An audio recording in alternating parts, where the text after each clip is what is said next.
July 17, 1944, Normandy, France. Staff Sergeant Lafayette Poole stood in the commander's cupola of his M4 Sherman tank, scanning the hedgerow-choked fields ahead through eyes that had seen too much. His tank, number 3 in the column, rolled forward at walking speed through the claustrophobic bocage country, where every field was a potential killing ground. If you're enjoying this deep dive into the story, hit the subscribe button and let us know in the comments from where in the world you are watching from today. The temperature inside the Sherman hovered near 100 degrees Fahrenheit. The smell of sweat, gun oil, and gasoline fumes filled the crew compartment.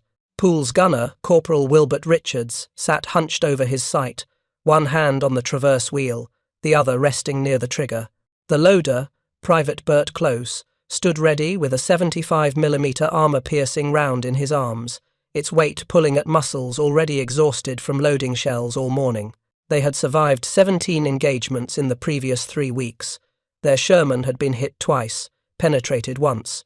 Close had burns on his forearms from grabbing a hot shell casing.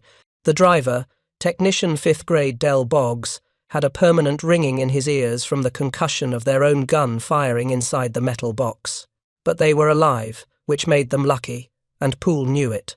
What Poole did not know, what none of his crew understood in that moment, was that nearly everything Hollywood would later show about tank combat in World War II would be wrong.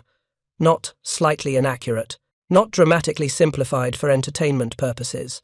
Wrong at the most fundamental level about how tanks fought, how crews survived, and what actually killed them. The mythology of World War II tank warfare, as portrayed in film after film, decade after decade, would create a version of history so disconnected from reality that veterans watching these movies would shake their heads in frustration. The truth about tank combat was simultaneously more complex, more tedious, more terrifying, and more devastating than any scriptwriter imagined. If you're enjoying this deep dive into the story, hit the subscribe button and let us know in the comments from where in the world you are watching from today. The journey toward this moment of truth began not on battlefields, but in design offices and testing grounds, years before the first shot was fired. The United States entered World War II with a tank doctrine that recognized a fundamental reality the Army ground forces understood, but that would be forgotten in post-war mythology. Tanks were not primarily designed to fight other tanks. Lieutenant General Leslie McNair, commanding general of Army ground forces, had established this doctrine explicitly. The M4 Sherman medium tank was designed as an exploitation vehicle, intended to break through enemy lines and attack rear areas, logistics, artillery positions, and command posts.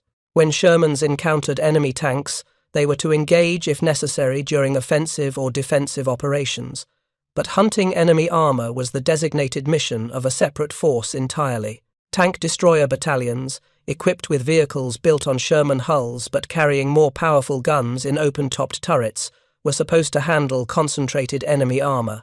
The distinction was deliberate, doctrinal, and would be completely erased from popular understanding of the war. The M4 Sherman, entering production in 1941, was designed around entirely different priorities than later films would suggest. Reliability mattered more than maximum armor. Ease of manufacture mattered more than having the most powerful gun. Crew survival mattered more than invulnerability. Deployability mattered more than weight. These priorities reflected hard strategic realities. American tanks had to be shipped across oceans. They had to fit on existing railway cars, cross bridges designed for civilian traffic. They had to be maintained in the field by crews with limited training. They had to be produced in numbers that could outfit dozens of armoured divisions simultaneously, while also supplying allies through Lend-Lease. The Sherman that emerged from these requirements was a vehicle that could travel 1,500 miles before requiring major engine work. Its parts were standardized and interchangeable between different manufacturers. It could be driven by soldiers with minimal training.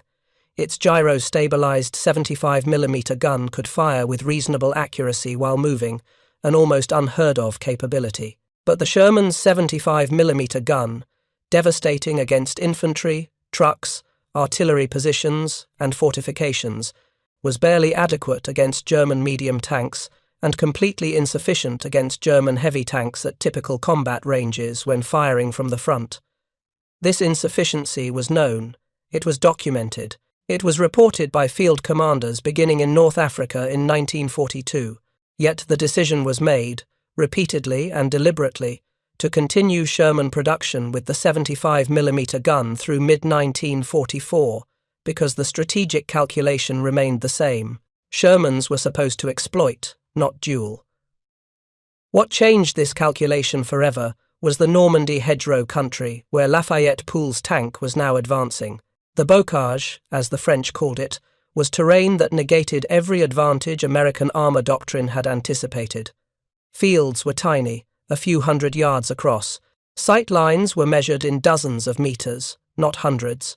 Hedgerows, 8 feet thick with centuries-old roots, formed walls that channeled movement and turned every intersection into an ambush point. In this claustrophobic landscape, American armor could not exploit. They had to fight through. And when they fought through, they encountered German defensive doctrine that was brilliantly adapted to the terrain. German tank tactics in Normandy were built around 3 principles that Hollywood would later portray backwards. First, German armor rarely attacked American positions. They waited in prepared ambush positions, their tanks hull down behind earthen berms or concealed in buildings, presenting only their turrets to approaching American forces. Second, German tank commanders held their fire until American tanks were deep in killing zones, typically between 200 and 500 yards, where even the Sherman's weaker armor could be penetrated easily and where multiple German positions could engage simultaneously. Third, and most critically, German forces integrated tanks with anti-tank guns, Panzerfaust-equipped infantry, and artillery in coordinated defensive systems where the tank was just one weapon among many. American doctrine called for exactly this kind of integration on the offensive side. Sherman tanks would advance with infantry, supported by tank destroyers screening the flanks, with artillery on call. When this system worked, it was devastatingly effective. The problem was, it rarely worked perfectly in the chaos of combat. Pool's tank entered a field near the village of Le Mesnil-Hermont at approximately 1400 hours. The field was perhaps 200 yards deep, bordered on 3 sides by hedgerows 10 feet high. Visibility was limited. The lead Sherman was halfway across when the first round hit. The German Panzer IV had been waiting in a concealed position at the far hedgerow, hull down, only its turret visible. The 75mm German gun fired from approximately 300 yards. The armor-piercing shell struck the lead Sherman's right side at a slight angle just below the turret ring. The penetration was immediate. What happened next was nothing like war movies portray. There was no massive external explosion. The German shell, travelling at over 2,000 feet per second, punched through the Sherman's side armour and entered the crew compartment as a supersonic jet of molten metal and armour fragments. The interior temperature spiked to several thousand degrees in microseconds. Stored ammunition cooked off. The Sherman didn't dramatically explode outward. It catastrophically ruptured from within. The crew had perhaps 2 seconds. The driver and co-driver, sitting in the hull, were killed instantly by the shell's passage and the ammunition detonation. The 3 men in the turret, the commander, gunner, and loader, had slightly longer. Modern studies would show that crew members in burning tanks had between 3 and 7 seconds on average to escape before fire, or secondary explosions made escape impossible. The commander got out. He rolled off the back deck with his clothes on fire and crawled toward the hedgerow. The gunner followed him, burned but alive. The loader did not emerge. Poole, watching from the 3rd tank in column, saw the entire engagement from beginning to end. It lasted perhaps 15 seconds from first shot to the 2nd Sherman in column backing frantically to escape the killing zone. Poole's immediate decision was tactical and instinctive. He could not see the German tank's position clearly. Charging forward would expose his tank to the same ambush. Standard doctrine called for identifying the threat, suppressing it with high-explosive shells and machine gun fire while maneuvering to flank. But in bocage country, flanking meant finding a gap in the hedgerows, which could take hours and risked running into additional German positions. So Poole did what countless tank commanders would do in similar situations throughout the Normandy campaign. He called for artillery. Within 4 minutes, American 105mm howitzer shells were landing around the German position. The Panzer IV withdrew, successfully disengaging before American forces could develop the position. The German tank crew would survive to fight, and again. They had followed doctrine perfectly, achieved their mission of stopping an American advance, and lived to tell about it. This engagement, repeated in variations thousands of times across Normandy, France, and into Germany, represented the reality of tank combat that Hollywood almost never portrays. It was not dueling knights in armor meeting on open fields in fair combat. It was ambush warfare where the side that saw first and shot first usually won. It was combined arms fighting where tanks were one weapon among many. It was terrifyingly sudden violence followed by long periods of careful maneuvering. And most importantly, it was warfare where crew survival depended far more on tactical intelligence and training than on the specific qualities of their tank. American tank crew casualties in the European theatre between June 1944 and December 1944 would tell a story that contradicted every dramatic assumption. Of approximately 4,295 American M4 Sherman tanks knocked out on the Western Front during this period, the casualty rate among crew members averaged approximately 1 man killed per destroyed tank. This number astonished post-war analysts. It suggested that most Sherman crews escaped their tanks even when those tanks were destroyed. The average Sherman crew consisted of 5 men: commander, gunner, loader, driver, and co-driver, divided by machine gunner. If 1 man died per destroyed tank, that meant 4 out of 5 crew members on average survived. The explanation for this surprisingly low casualty rate lay in factors Hollywood almost never depicts. First, not all tank kills involved fires. Approximately 40% of destroyed Shermans caught fire. The other 60% were knocked out by mechanical failures, immobilization from track damage, penetrations that killed the crew without igniting ammunition or were abandoned due to being surrounded. Second, Sherman crew compartments were designed, with multiple escape hatches. The driver and co-driver had separate hatches in the hull front. The 3 turret crew members could exit through the commander's cupola or a loader's hatch. In emergency situations, crews drilled in escaping through any available opening. Third, and most critically, American doctrine emphasized crew preservation. Tanks were replaceable. Trained crew members were not. Tank commanders were explicitly instructed that if their tank was hit and penetrated, the crew should abandon immediately rather than attempt to fight back.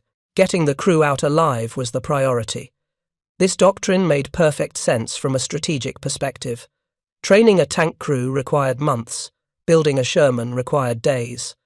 The mathematics were simple. Better to lose 10 tanks and preserve their 50 crew members who could then man replacement tanks than to lose 10 tanks and 50 crew members, requiring 50 new soldiers to be trained from scratch. But this doctrine created an uncomfortable truth that would be buried in post-war narratives. American tank crews fought with the understanding that their vehicle might not protect them, that encounters with German heavy tanks were potentially unwinnable, and that survival often meant abandoning their tank to save themselves. German tank crews fighting defensive actions in Normandy experienced entirely different pressures. German doctrine emphasized holding ground and extracting maximum casualties from attackers. German tanks that were hit often could not be abandoned safely because they were fighting on their own territory surrounded by American forces.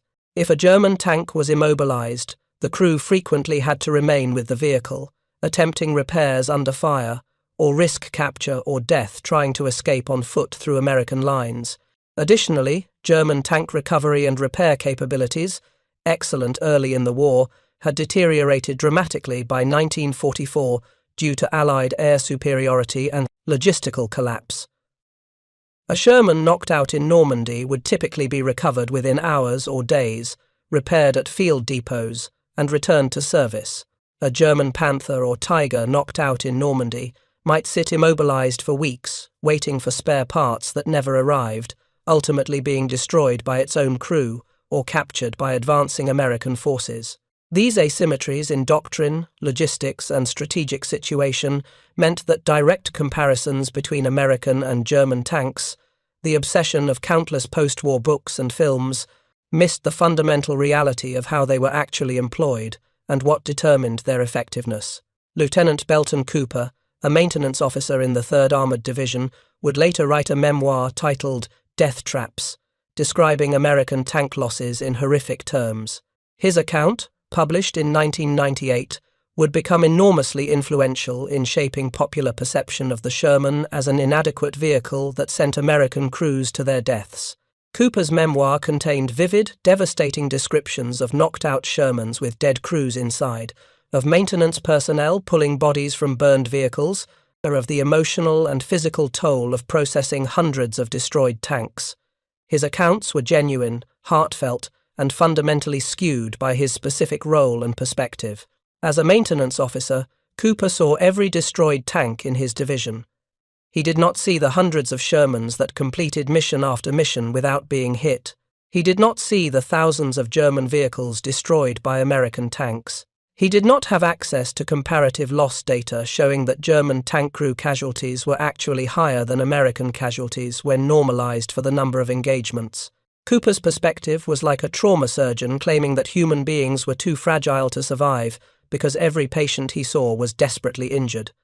The bias was systematic and complete, but his book's emotional impact would shape American understanding of tank warfare for decades, reinforcing Hollywood's preference for dramatic narratives of American technological inadequacy overcome by courage and numbers. The actual data told a different story. American tankers in Europe suffered approximately 13,000 casualties between June 1944 and May 1945, including killed, wounded, and missing. This represented approximately 15% of total armored division personnel, which included not just tank crews but infantry, artillery, support troops, and headquarters staff. By comparison, American infantry divisions fighting in the same campaigns suffered casualty rates averaging 30 to 40% of assigned strength. Being in a tank was statistically safer than being in the infantry, sometimes significantly so, despite the terrifying nature of anti-tank warfare. I'm at approximately 2,800 words. Let me continue to complete part 1, ensuring I reach the natural breakpoint before the script becomes too long for a single response. But statistics and strategic analysis meant nothing to men like Lafayette Poole in the moment of combat. What mattered was whether you lived through the next engagement, and the next, and the next. Poole would command his Sherman through 83 days of continuous combat, longer than the average tank crew life expectancy of 6 weeks in heavy fighting. His survival was not luck, it was skill, caution, aggression, applied at the right moments, and intimate knowledge of his crew and his vehicle. Poole kept his tank maintained obsessively. He positioned himself tactically to avoid ambushes whenever possible. He used terrain aggressively. He coordinated with infantry and artillery. And when necessary, he fought with the understanding that his goal was mission accomplishment and crew survival, not honorable death in a blazing tank. The engagement that made Poole somewhat famous illustrated everything Hollywood gets wrong about tank combat. On September 19, 1944, near Stolberg, Germany, Poole's platoon encountered 3 German Panther tanks at a range of approximately 900 yards across relatively open ground. The Panthers saw the American Shermans first. The German tanks were hull down behind a low ridge, presenting only their frontal armor, the thickest part of the vehicle. At 900 yards, the Sherman's 75mm gun could not reliably penetrate a Panther's frontal armor even with perfect hits. The Panther's 75mm guns could penetrate a Sherman's frontal armor at that range easily. Poole should have died in the next 60 seconds. Instead, he ordered his driver to retreat at maximum speed while putting smoke between his position and the Panthers. He called for artillery, and he repositioned his platoon to a flanking position where the engagement range would be closer and where they could hit the Panthers from the side where armor was much thinner. The textbook maneuver took 11 minutes. When Poole's platoon re-engaged, it was at 400 yards from the flank, with artillery already impacting around the German positions. The Shermans killed all 3 Panthers without taking a single penetrating hit. Poole would be credited with 2 of the kills personally. This engagement appeared in no movie. It involved 11 minutes of careful repositioning, radio coordination with 3 different units, and exploitation of terrain that took training and tactical awareness to execute. The actual shooting portion lasted approximately 90 seconds. It was utterly typical of how successful American tank commanders fought and won, and it was completely unsuitable for Hollywood dramatization. The reality of World War II tank combat, as opposed to its mythology, was built on facts that would never translate to screen. Average engagement ranges in Normandy were between 400 and 700 yards, not the 1,000-plus yard duels seen in films.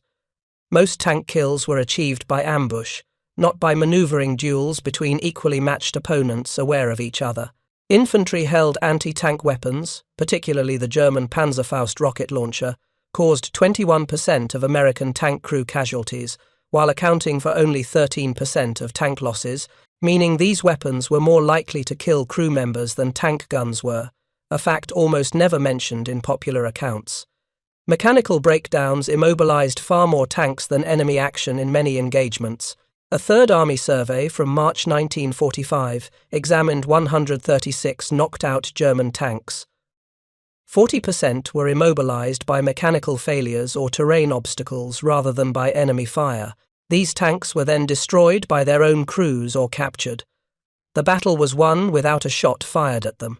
And contrary to every dramatic film scene of tank-on-tank duels at dawn, most tank fighting occurred at ranges where crews could barely see each other through smoke, dust, and vegetation, where identification of targets was difficult, where friendly fire incidents were common, and where the side with better infantry support usually won, regardless of which tank was technically superior.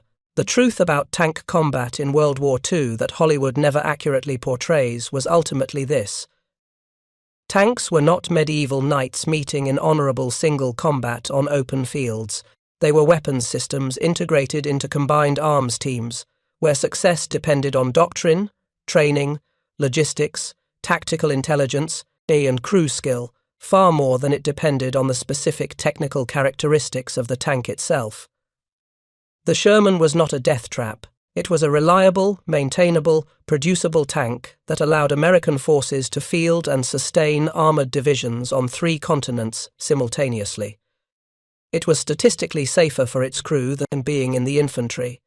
Its weaknesses were known, documented, and accepted as trade-offs for other capabilities that were considered more important in the strategic context of a global war. But that truth was boring. It offered no clear heroes or villains. It provided no dramatic narrative of American technical inferiority overcome by sheer courage. It didn't make for compelling cinema, so Hollywood ignored it completely, and generations of moviegoers came to believe a version of tank warfare that bore almost no resemblance to the actual experience of men like Lafayette Poole, who survived 83 days of combat not through luck or by accepting suicide missions in inadequate vehicles, but through skill, tactics, and a tank that, while imperfect, it was good enough to win a war. The mathematics of Allied victory in tank warfare were written not in the specifications of guns and armor, but in the logistics networks that kept tanks running, the training programs that produced competent crews faster than casualties could deplete them, and the combined arms doctrines that integrated tanks into teams where their limitations could be compensated for by other weapons. These were not the subjects of war films, but they were the truth about how tank combat actually worked and how it was actually won in a war that Hollywood would spend the next 70 years misunderstanding. The collision between Hollywood mythology and combat reality became most apparent in the specific details that films consistently ignored or misrepresented. The interior environment of a Sherman tank during combat operations bore no resemblance to the spacious, well-lit, conversational spaces depicted on screen. If you find this story engaging, please take a moment to subscribe and enable notifications. It helps us continue producing in-depth content like this. The crew compartment of an M4 Sherman measured approximately 7 feet wide by 6 feet deep by 5 feet tall in the turret basket area. 5 men occupied this space along with ammunition storage, radio equipment, fire extinguisher systems, and the massive breech of the 75mm gun that recoiled 18 inches every time it fired. In summer conditions, interior temperatures regularly exceeded 100 degrees Fahrenheit. The engine, positioned at the rear and separated from the crew by a firewall, radiated heat continuously. The crew wore padded leather helmets, not for protection against shell fragments, which the helmet could not stop, but to prevent head injuries from being thrown against the steel interior during violent maneuvers. Communication inside a moving, firing Sherman was nearly impossible without the intercom system. The Continental R975 radial engine produced approximately 90 decibels of constant noise. Track clatter added another 20 decibels. When the main gun fired, the overpressure inside the turret was sufficient to cause temporary hearing damage. Crew members who served extended periods in Shermans often suffered permanent hearing loss. The gunner, positioned on the right side of the gun, looked through an M55 telescopic sight that provided a narrow field of view, approximately 5 degrees horizontally. Finding targets through this sight while the tank was moving required skill that took weeks to develop. The sight had no range-finding capability beyond comparison to reference marks. Estimating range accurately was an art that separated effective gunners from those who wasted ammunition. When the gunner identified a target and the commander approved engagement, the loader, positioned on the left side of the gun, had to extract a round from ammunition storage, lift it, and load it into the breech. A 75mm armor-piercing round weighed approximately 15 pounds. A high-explosive round weighed slightly less. An experienced loader could maintain a rate of fire of approximately 1 round every 6 seconds. An inexperienced loader might take 10 seconds or more. The spent shell casing, ejecting from the breech after firing, was searingly hot and weighed several pounds. In combat, loaders simply let these casings fall to the turret floor, where they rolled around with each movement of the tank. By the end of an engagement, the turret floor would be covered with hot brass casings that had to be collected and ejected through the loader's hatch. The driver, positioned in the left front of the hull, looked through a narrow hatch with limited forward visibility when buttoned up for combat. He controlled the tank using 2 steering levers that required significant physical strength to operate, particularly in soft ground or during sharp turns. The Sherman's transmission was synchromesh, making it easier to drive than many contemporary tanks, but operating it under combat stress while wearing a bulky helmet and dealing with constant radio chatter required intense concentration. The co-driver, or bow gunner, sat in the right front of the hull operating a fixed 30 caliber machine gun and serving as a second pair of eyes for the driver. In practice, the bow machine gun was rarely effective. Its field of fire was extremely limited. It could not be aimed precisely, and ammunition expenditure was difficult to justify given the need to conserve weight for more critical supplies. This claustrophobic, deafening, physically demanding environment was where American tank crews spent hours or days during combat operations. They ate inside the tank, heating rations on the engine manifold. They performed bodily functions in empty shell casings or simply held it until they could safely exit. They slept in or beside the tank, vulnerable to artillery, air attack, or infantry infiltration. The physical toll was immense. Crews lost weight steadily during sustained operations. Dehydration was chronic because water supplies were limited and the heat was relentless. Fatigue accumulated to the point where men would fall asleep during brief halts, despite knowing they might be attacked at any moment. The psychological stress of knowing that at any second an armor-piercing shell might penetrate the thin steel skin separating them from death created conditions that would later be recognized as combat trauma.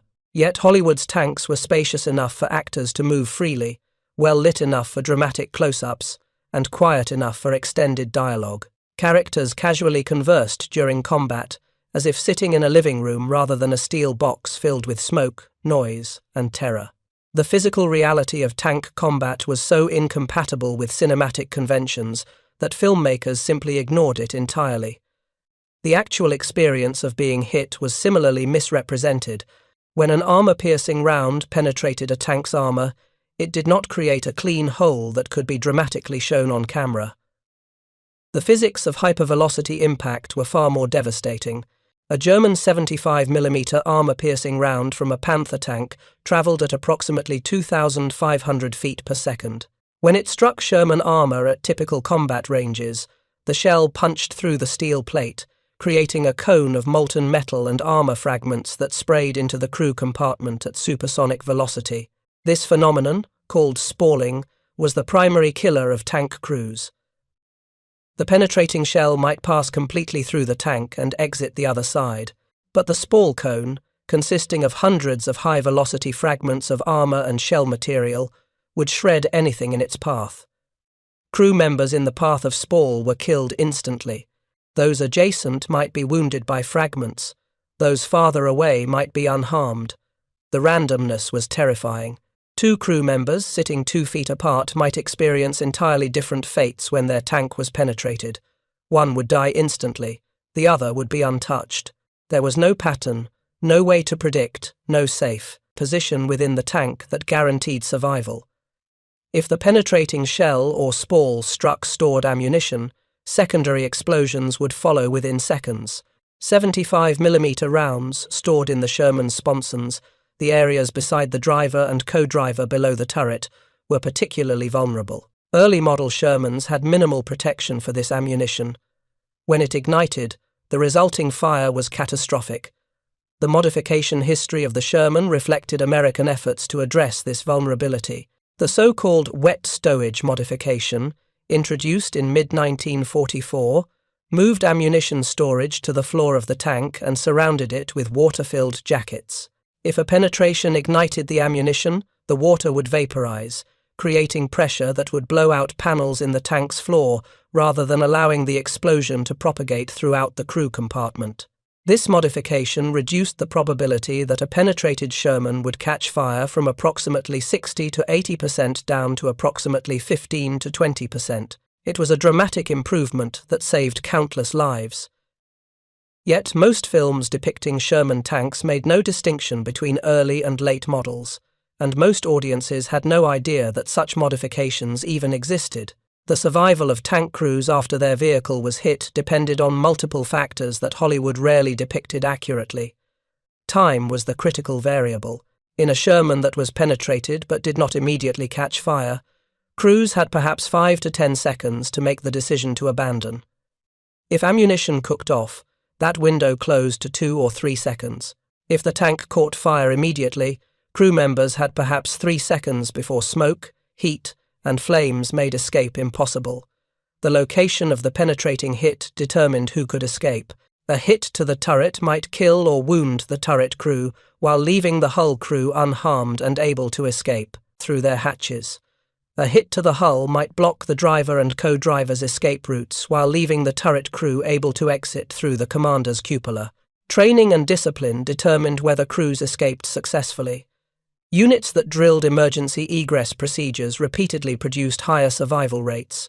Crews that panicked or hesitated often died together. The decision to abandon had to be made instantly and executed without hesitation. Tank commanders bore the responsibility for this decision. When their tank was hit, they had to instantly assess whether the vehicle could continue fighting or whether the crew should abandon. This decision, made under extreme stress with incomplete information, and with the lives of 4 other men depending on accuracy, was perhaps the most difficult judgment call in armoured warfare. Lafayette Poole made this decision correctly on September 19, 1944, and incorrectly on September 19, 1944. His first decision, to pull back and reposition rather than engage 3 Panthers from an unfavourable position, saved his crew and resulted in a tactical victory. His second decision, made later that same day during a different engagement, killed him. Poole's platoon encountered a German anti-tank gun position late in the afternoon. The gun was a 75mm PaK-40, positioned in a camouflaged position with excellent fields of fire. Poole's Sherman was hit at approximately 600 yards. The round penetrated the turret, killing Poole instantly and severely wounding his gunner. The rest of the crew escaped. Poole had survived 83 days of continuous combat, multiple engagements with German tanks, dozens of artillery barrages, and countless close calls. He had been wounded twice and returned to duty both times. He had destroyed between 12 and 15 German tanks, the number varying depending on which records are considered authoritative. He was posthumously awarded the Silver Star, the Bronze Star, and 3 Purple Hearts. His death illustrated the fundamental truth about tank combat, that no amount of skill, experience, or tactical awareness could completely overcome. If you stayed in combat long enough, probability eventually caught up with you. The question was not if you would be hit, but when, and whether you would survive when it happened. If you find this story engaging, please take a moment to subscribe and enable notifications. It helps us continue producing in-depth content like this. The comparative analysis between American and German tanks that dominated post-war discussion and Hollywood depictions missed the essential context of how these vehicles were actually employed. Films loved to portray the Tiger I tank as an invincible monster that could only be defeated through overwhelming numerical superiority or lucky shots. The reality was far more complex and far less dramatic. The Tiger I entered combat in late 1942. It mounted an 88mm gun that could penetrate any Allied tank at ranges exceeding 2,000 yards. Its frontal armour, at 100mm thick, was immune to most Allied anti-tank weapons at typical combat ranges. It was genuinely formidable. It was also mechanically complex, difficult to maintain, and produced in limited numbers. Only 1,347 Tiger I tanks were built during the entire war. By comparison, the United States produced approximately 49,234 Shermans. The Tiger's Maybach HL-230 engine required approximately 10 hours of maintenance for every hour of operation. Its overlapping road wheel design, while providing excellent ride quality, meant that mud and debris would freeze in winter, completely immobilizing the tank. Removing road wheels to replace damaged inner wheels required heavy lifting equipment and could take an entire day. The Tiger's transmission, designed for a 35-ton tank but installed in a 54-ton vehicle, failed regularly. Average service life before major overhaul was approximately 960 miles under ideal conditions, far less in combat. Compare this to the Sherman's average engine life of 1,500 to 3,000 miles, depending on model and operating conditions.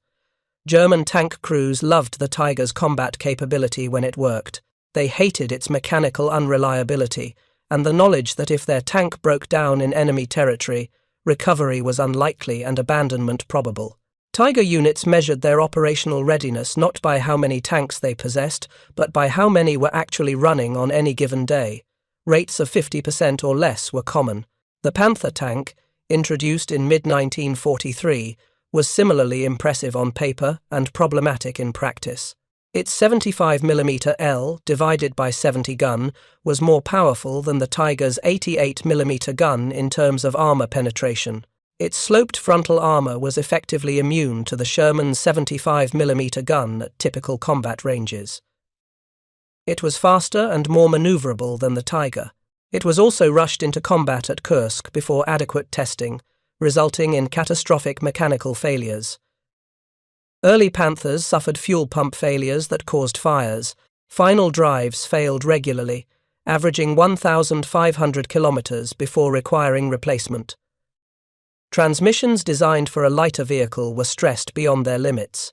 By late 1944, many of these problems had been resolved or mitigated.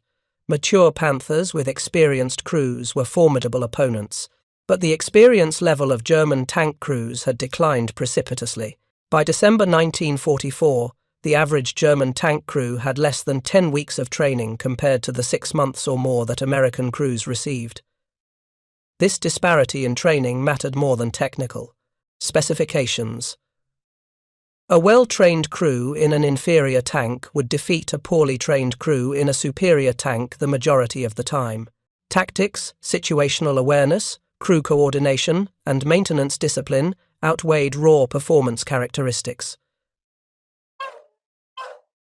American tankers in Europe achieved exchange ratios against German armor that varied by theater and time period, but averaged approximately 1.5 to 1 in favor of the Germans in defensive combat and roughly even in offensive operations. This meant that in defensive positions, German tanks killed approximately 1.5 American tanks for every German tank lost. In offensive operations, the ratio was roughly equal. These ratios were nothing like the 5-to-1 or 10-to-1 figures popularized by Cooper's memoir and repeated endlessly in popular media. The myth of overwhelming numerical superiority being necessary to defeat German tanks was exactly that, a myth built on selective anecdotes and misunderstanding of how forces were actually deployed. American tank doctrine called for maintaining local numerical superiority through concentration of force.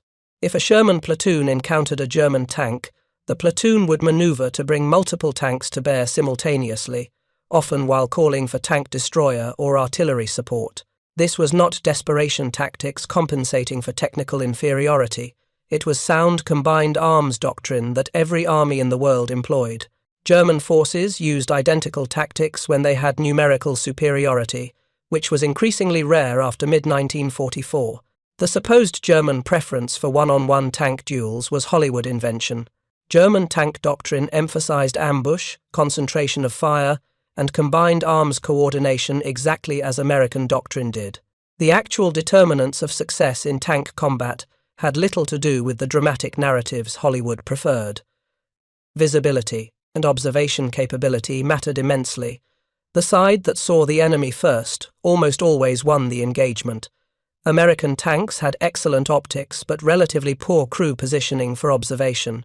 German tanks had outstanding optics and better observation positions, particularly in the Tiger and Panther designs, where the commander had a dedicated cupola with all-around vision.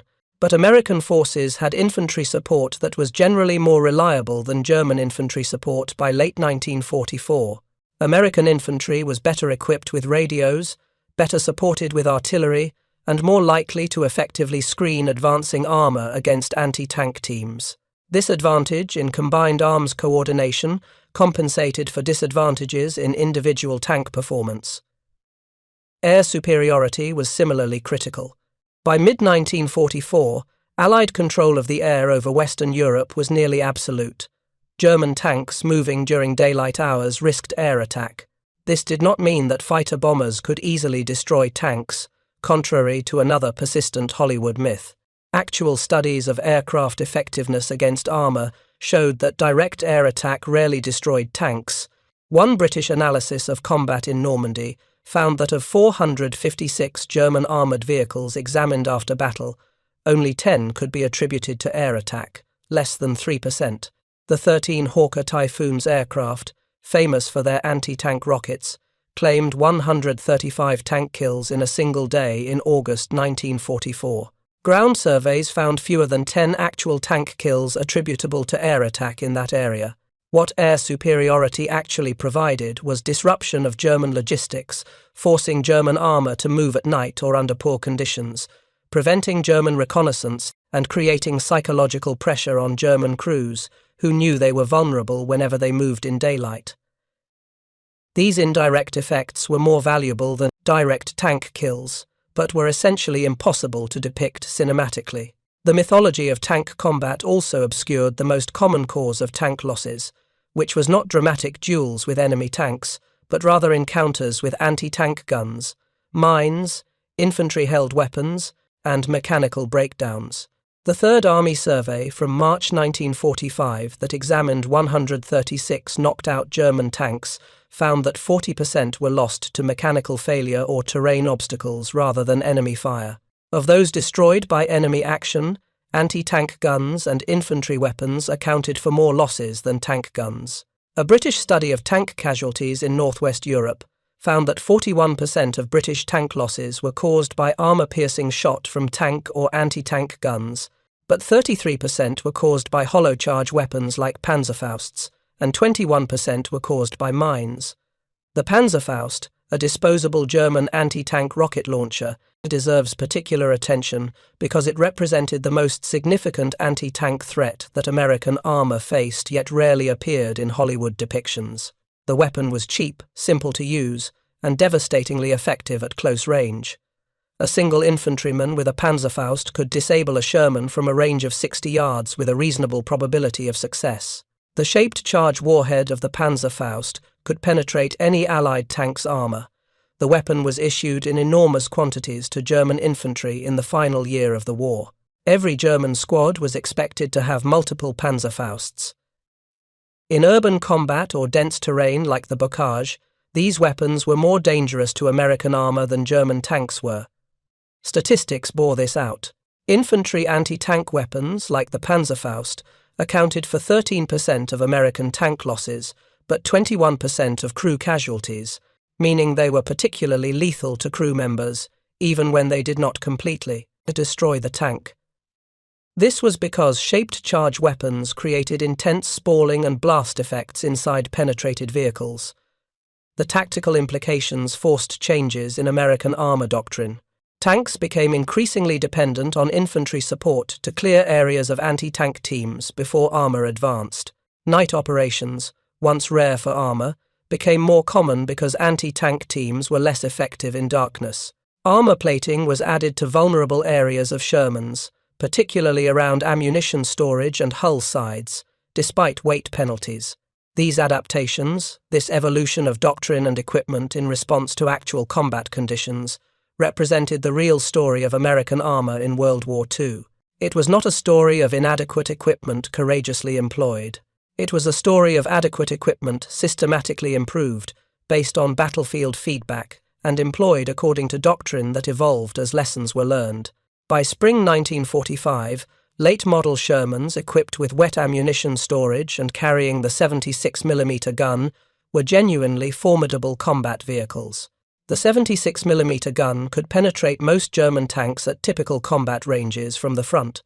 Wet storage had dramatically reduced fire risk. Crews were experienced and confident. Infantry support was reliable. Air superiority was absolute.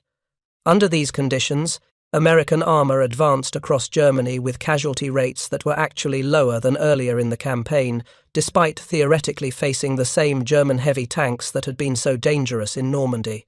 The difference was not the equipment.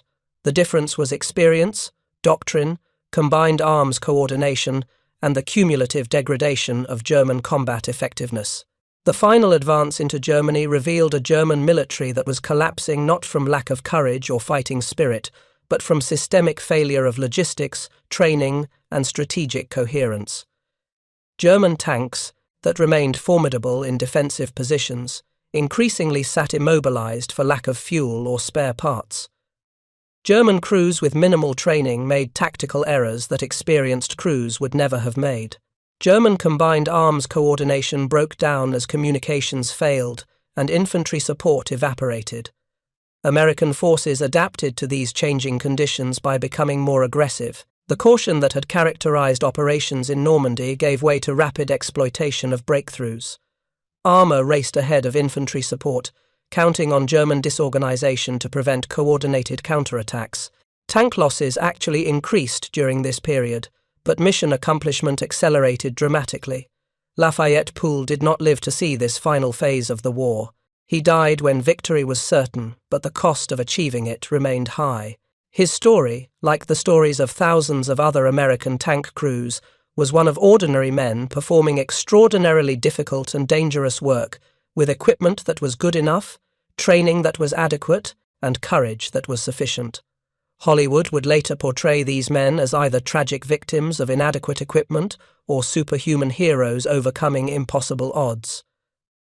The truth was neither dramatic narrative. They were competent professionals doing a job that required technical skill, tactical judgment, physical courage, and luck in roughly equal measures. The Sherman tank that Poole commanded, that 49,000 other Shermans accompanied, that helped win a global war against forces that included many technically superior weapons, deserves a more honest assessment than it has received. It was not the best tank of World War II by any single measure of technical performance. It was possibly the best tank of World War II by every measure that actually mattered for winning the war. It could be produced in vast numbers without overwhelming American industrial capacity. It could be maintained in the field by crews with moderate training. It could be transported across oceans and continents without exhausting logistics networks. It was reliable enough to conduct sustained operations without constant mechanical failures. It protected its crews well enough that they could survive being knocked out and return to fight in replacement vehicles. It could be modified and upgraded as battlefield conditions changed. These characteristics, boring and uncinematic as they were, determined the outcome of armoured warfare far more than the specifications that films obsessed over. A Tiger tank that could destroy any Allied tank at 2,000 yards, but spent half its time immobilized for mechanical repairs, was strategically worthless. A Sherman that could be killed by German tanks at typical combat ranges but remained operational 90% of the time was strategically decisive. The mathematics were simple and brutal. American industry could build replacement Shermans faster than German forces could destroy them. American training pipelines could produce replacement crews faster than casualties could deplete them. American logistics networks could deliver fuel, ammunition, and spare parts to forward units more reliably than German logistics could. These advantages accumulated over time until they became overwhelming. By early 1945, American armored divisions in Western Europe possessed more operational tanks than the entire German military on all fronts combined. The technical superiority of individual German tanks was completely irrelevant in the face of this numerical and logistical dominance. The war was won in factories, training camps, logistics depots, and maintenance facilities as much as it was won on battlefields. The Sherman's contribution to victory came from its manufacturability, maintainability, and strategic mobility as much as from its combat performance. These factors were completely absent from Hollywood's narratives. The post-war fate of the Sherman illustrated its actual effectiveness more clearly than any combat statistic. The tank remained in American service through the Korean War, where it performed effectively against North Korean and Chinese forces. It was exported to dozens of countries and saw combat in conflicts for decades after World War II ended. Modified Shermans, equipped with French and Israeli guns, fought in the 1967 Six-Day War and the 1973 Yom Kippur War, more than 25 years after the original design entered production.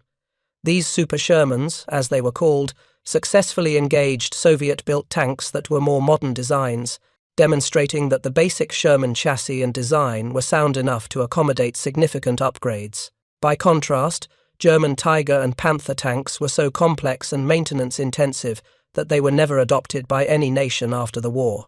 The few that survived became museum pieces, monuments to engineering sophistication that was ultimately strategically counterproductive.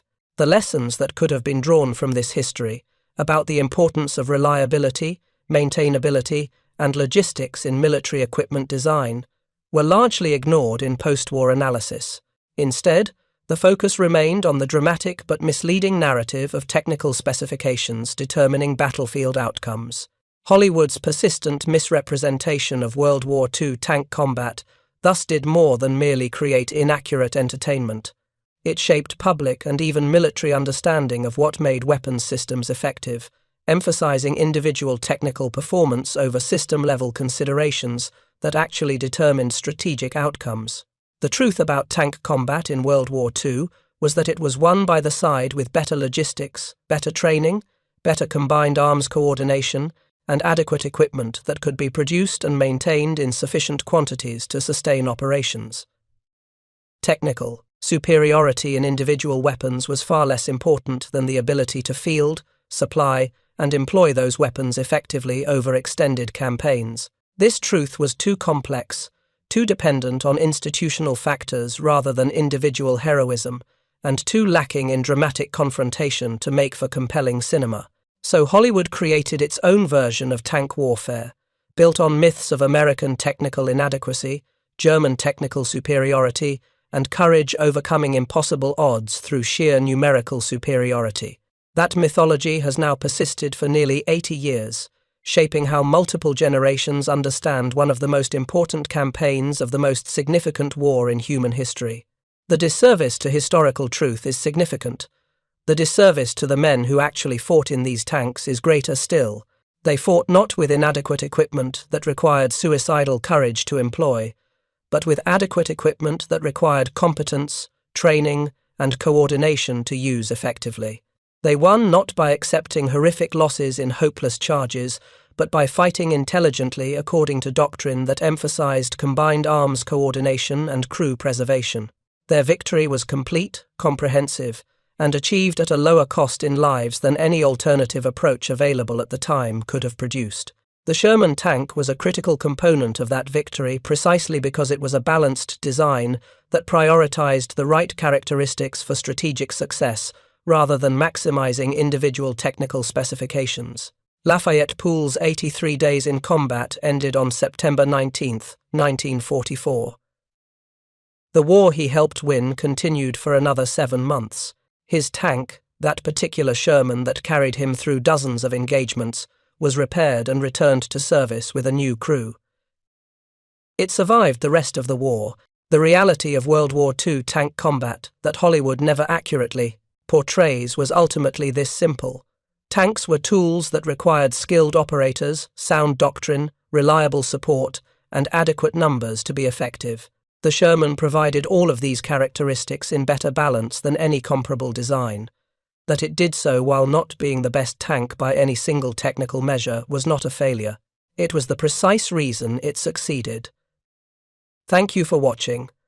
For more detailed historical breakdowns, check out the other videos on your screen now, and don't forget to subscribe.